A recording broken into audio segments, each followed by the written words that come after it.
តើលើកនេះមានសង្ឃឹមទេលោកបណ្ឌិតពេជ្រស្រស់បានចេញមុខសូមក្តីសន្តោសប្រោសប្រណីពីសម្ដេចគតិព្រឹទ្ធបណ្ឌិតបូរនីហ៊ុនសែនចំពោះអ្នកនាងលើបរិយាដោយក្តីអាណិតអាសូរកូនក្នុងផ្ទៃច្បាប់មានគុណធម៌លោកបណ្ឌិតពេជ្រស្រស់បានចេញមុខសូមអង្វរជំនួសកូនក្នុងផ្ទៃរបស់អ្នកនាងលើបរិយាកាលពីពេលថ្មីនេះមានឃើញបងប្អូនមហាជនបានធ្វើការបង្ហោះនៅរូបថតរបស់អ្នកនាងឆេងស្រីរតហៅលើបរិយាហើយខ្លះថារូបនាងត្រូវបានដោះលែងបើតាមការបញ្ជាក់របស់សមត្ថកិច្ចខេត្តកណ្ដាលគិតត្រឹមថ្ងៃទី23ខែកុម្ភៈឆ្នាំ2026នេះអ្នកនាងលើបរិយានៅមិនទាន់ដោះលែងពីពន្ធនាគារនៅឡើយនោះទេសម្រាប់រូបភាពរបស់អ្នកនាងដែលបានស្លៀកសម្លៀកបំពាក់ខោអាវជាអ្នកទោសនោះគឺមន្ត្រីអនុរិយពន្ធនាគារបាននាំរូបនាងមកពិនិត្យសុខភាពនៅមន្ទីរពេទ្យដោយមានការអនុញ្ញាតពីតុលាការសមត្ថកិច្ចបានដឹងថាក្រោយចាប់ខ្លួនបានមួយសប្តាហ៍ទើបបានដឹងថារូបនាងមានផ្ទៃពោះយ៉ាងណាមិញនៅថ្ងៃទី23ខែកុម្ភៈឆ្នាំ2026នេះអាយដាមបណ្ឌិតពេជ្រស្រស់ក៏បានធ្វើការបង្ហោះសារដ៏កម្រមួយនៅលើបណ្ដាញសង្គម Facebook ដើម្បីស្វែងរកនៅកិច្ចអន្តរាគមន៍ផ្នែកមនុស្សធម៌សម្រាប់អ្នកនាងលើបរិយាក្នុងខ្លឹមសារនោះអាយដាមបណ្ឌិតបានលើកឡើងថាទោះបីជាច្បាប់ត្រូវតែមានការអនុវត្តយ៉ាងម៉ឺងម៉ាត់ប៉ុន្តែច្បាប់ក៏មានគុណធម៌ផងដែរលោកបណ្ឌិតបានគោរពស្នើសុំទៅដល់សម្ដេចគតិព្រឹទ្ធបណ្ឌិតបូរនីហ៊ុនសែនមេត្តាជួយពិចារណាលើកិច្ចការងារនេះដើម្បីស្នើបន្តទៅកាន់ស្ថាប័នតុលាការឲ្យអ្នកនាងលើបរិយានៅក្រៅឃុំបណ្ដោះអាសន្នហេតុផលសំខាន់ដែលលោកបណ្ឌិតបានលើកឡើងមានដូចជាសុខភាពមាតានិងទារកដើម្បីឲ្យនាងមានឱកាសថែរក្សាកូនក្នុងផ្ទៃដែលមិនទាន់ដឹងអីកម្រិតនៃកំហុសលោកយល់ថាកំហុសឆ្គងកន្លងមកមិនមែនជាបទល្មើសធ្ងន់ធ្ងរដូចជាការធ្វើចារកម្មឲ្យសត្រូវនោះទេសិលធម៌នៃការរស់នៅការផ្ដល់ឱកាសនិងក្តីសន្តោសប្រោសប្រណីគឺជាគុណធម៌ដ៏ឧត្តមឧត្តមលោកបណ្ឌិតបានបញ្ជាក់ថានេះជាលើកទី1ហើយដែលលោកដាច់ចិត្តស្នើសុំកិច្ចអន្តរាគមន៍បែបនេះព្រោះតែអាសូរកូនតូចនៅក្នុងផ្ទៃការស្នើសុំនេះបានស្ដែងឲ្យឃើញអំពីទឹកចិត្តអាណិតអាសូរក្នុងនាមជាខ្មែរដូចគ្នាជាពិសេសផ្ដោតទៅលើសិទ្ធិនិងសុខុមាលភាពកុមារក្នុងផ្ទៃទោះបីជាយ៉ាងណាដំណើរការក្តីនៅតែស្ថិតនៅក្នុងដៃតុលាការក៏ប៉ុន្តែសំឡេងនៃក្តីមេត្តាករុណាពីបងប្អូនសប្បុរសជនអាចជាពន្លឺសង្ឃឹមថ្មីមួយសម្រាប់គ្រួសារជនជាប់ចោទគួរជម្រាបជូនដែរថាលោកស្រីឆេងស្រីរតហៅលើបរិយាកំពុងតែជាប់ពន្ធនាគារនៅឯខេត្តកណ្ដាលក្រោមបទចោទប្រកាន់ចំនួន2ករណីញុះញង់ឲ្យមានការរើសអើងនិងធ្វើឲ្យខូចទឹកចិត្តកងទ័ពត្រូវបានព្រះមហាក្សត្របានចេញព្រះរាជក្រឹត្យបញ្ចប់ក្រមងារជាអង្ញាគណៈពេលដែលលោកហេងកំហៀងដែលជាស្វាមីបានប្រកាសថាថ្ងៃដែលប្រពន្ធមានសេរីភាពវិញលោកនឹងធ្វើការកោសក់រំលាយខ្លួនចេញពីសង្គមអនឡាញបើយោងតាមព្រះរាជក្រឹត្យលេខ NOSROKT/1128 ចុះថ្ងៃទី19ខែសីហាឆ្នាំ2025ដែលទទួលបាននៅថ្ងៃទី22ខែសីហាឆ្នាំ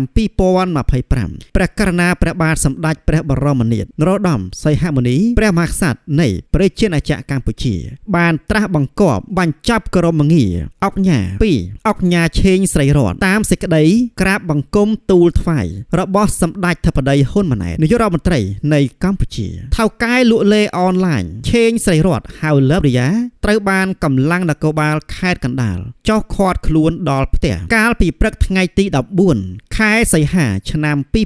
2025ក្រោយពីបានតាំងខ្លួនជាបុត្រីស្ដេចនាគនិងបាន live វីដេអូនៅតាមបណ្ដាញសង្គមប្រកាសក្តែង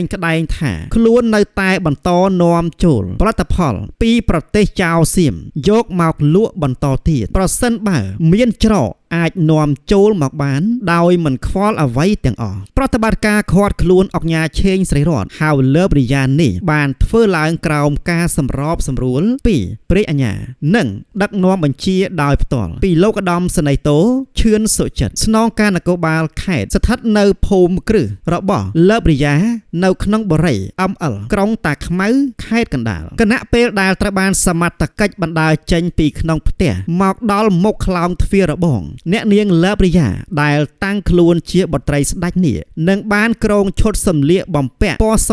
បាននិយាយក្តែងថាឥឡូវអីចេះខ្ញុំសុំអីចេះឥឡូវខ្ញុំសុំណាខ្ញុំសូមនិយាយឲ្យដឹងឮទាំងអស់គ្នាថាអីចេះខ្ញុំសូមមួយខ្ញុំសូមភាពសច្ចៈទៀងត្រង់ខ្ញុំសូមមួយបើសិនចង់ដឹងថាខ្ញុំជាមនុស្សពិតខ្ញុំពិតជាកូនព្រះបិតាស្ដេចនេះពិតប្រាកដមែនខ្ញុំសូមឲ្យពិសោធន៍ខ្ញុំសូមកន្លែងនឹងបានអត់ឥឡូវខ្ញុំសូមតែប៉ុណ្្នឹងទេបានអត់ព្រោះអីខ្ញុំនិយាយជាការពិតខ្ញុំសូមពិសោធន៍បើសិនអត់មានការពិសោធន៍ខ្ញុំមិនសុខចិត្តខ្ញុំអត់សុខចិត្តទេវាអយុត្តិធម៌សម្រាប់ខ្ញុំជាប្រជាពលរដ្ឋស្លូតត្រង់ខ្ញុំធ្វើគ្រប់យ៉ាងដើម្បីប្រជាពលរដ្ឋខ្ញុំនិយាយមែនណាអត់ទេខ្ញុំខំការពារប្រជាពលរដ្ឋខ្ញុំខំធ្វើគ្រប់យ៉ាងធ្វើអញ្ចឹងខ្ញុំអត់ទទួលយកបានទេក្រោយការឃាត់ខ្លួនភ្លាមកម្លាំងនគរបាលបានបញ្ជូនអ្នកនាងលើបរិយាតាមរយៈរថយន្តឆ្ពោះទៅកាន់ស្នងការនគរបាលខេត្តកណ្ដាលដើម្បីធ្វើការសាកសួរនិងកសាងសំណុំរឿងបញ្ជូនទៅកាន់តុលាការចាត់ការតាមនីតិវិធីបន្ទាប់មកនៅរសៀលថ្ងៃទី15ខែសីហាឆ្នាំ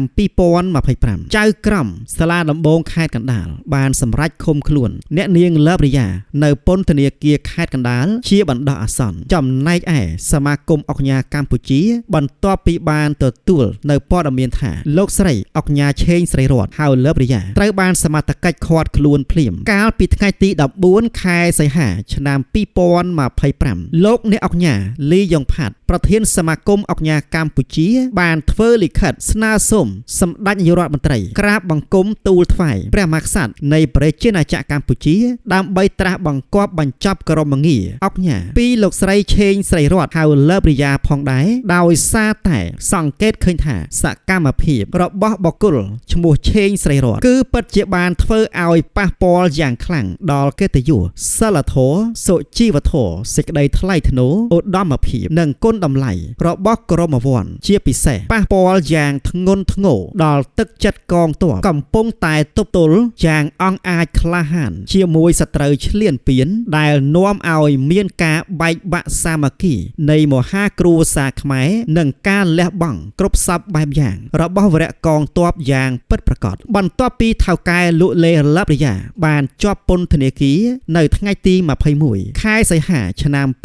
2025លោកហេងកំហៀងដែលជាស្វាមីបានសរសេរនៅក្នុងបណ្ដាញសង្គម Facebook ផ្ទាល់ខ្លួនរបស់លោកថាខ្ញុំបែកកូនតែមួយថ្ងៃខ្ញុំនឹកចង់ស្លាប់ទៅហើយចោះតម្រាំប្រពន្ធខ្ញុំបែកកូន7ថ្ងៃហើយរាល់យប់គេងយំនឹកកូន